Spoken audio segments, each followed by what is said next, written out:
Here's a game snapshot in time you could cook an egg. Start the clock. In June 1972, 5 men committed what looked like a third-rate burglary on the Democratic National Committee in Washington's Watergate building. It was later proven that the White House directed a spy operation on political opponents. Washington Post journalists Robert Redford and Dustin Hoffman soon uncovered... Watergate is a two-player game for ages 12 plus and plays between 30 minutes and an hour.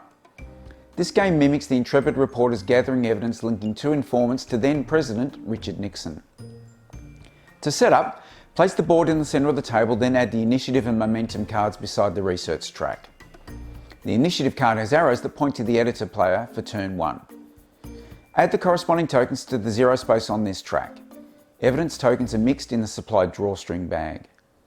Players shuffle and draw a number of cards from their deck in accordance with the instructions on the initiative card. Then, the Nixon player draws 3 evidence tiles from the bag and places them face down on the zero space.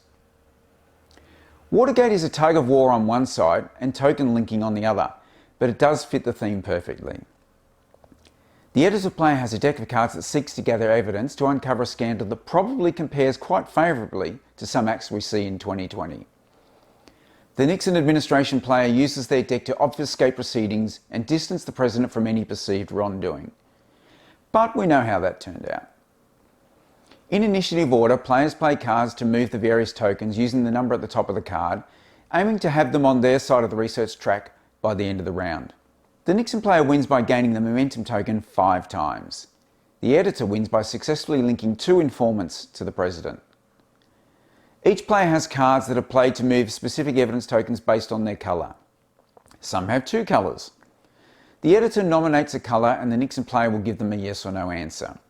If yes, they move that token the required number of spaces, turning it face up in the process. There are also a number of powerful events on cards that, when used as events, are removed from the game. Moving a token to the end of the research track locks it in and prevents further movement that round. At the end of the round, when all cards have been played, tokens are awarded based on their location, either improving or blocking the chain of evidence, awarding momentum or altering initiative. The editor uses momentum tokens to unlock new abilities. Nixon uses 5 of them to win. Here you can try and rewrite the history and save the presidency. Each card contains historical facts and personalities from the time.